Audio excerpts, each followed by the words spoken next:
सर्वोच्च न्यायालयात आज यूजीसीच्या नवीन भेदभाव विरोधी नियमांना आव्हान देणाऱ्या जनहित याचिकेवर सुनावणी झाली।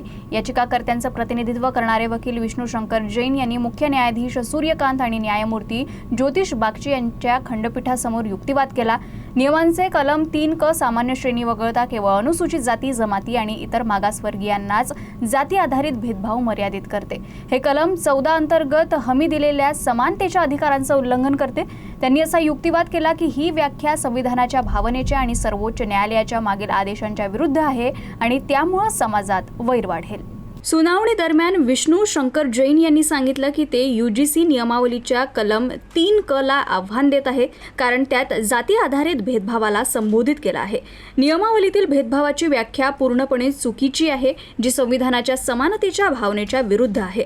संविधानानुसार हा भेदभाव सर्व नागरिकांना लागू होतो, तथापि यूजीसी कायदा केवळ विशिष्ट वर्गांविरुद्धच्या भेदभावाला संबोधित करतो। हे सर्वोच्च न्यायालयाच्या मागील आदेशाच्या भावनेच्याही विरुद्ध आहे, त्यामुळे समाजात द्वेष वाढेल। हे संविधानात नमूद केलेल्या समानतेच्या तत्वांच्या विरुद्ध आहे। सुनावणी दरम्यान नवीन नियमावली अस्पष्ट असल्याचं न्यायालयानं सांगितलं। दरम्यान न्यायालयानं केंद्र सरकारला नोटीस बजावत यूजीसीच्या नवीन नियमावलींना स्थगिती दिली। या प्रकरणाची पुढील सुनावणी आता 19 मार्च रोजी होईल। सुनावणी दरम्यान रॅगिंगशी संबंधित संभाव्य गैरवापराचा मुद्दा देखील उपस्थित करण्यात आला, ज्यावर न्यायालयानं प्रश्नचिन्ह उपस्थित केले। सरन्यायाधीशांनी टिप्पणी केली की स्वातंत्र्याच्या 75 वर्षांनंतरही समाज जातीवादापासून मुक्त झालेला नाही आणि नवीन नियम आपल्याला आणखी मागे घेऊन जात आहे। सामाजिक न्यायाशी संबंधित कायद्यांमध्ये संतुलन आणि सुरक्षा उपायांची आवश्यकता यावर भर दिला।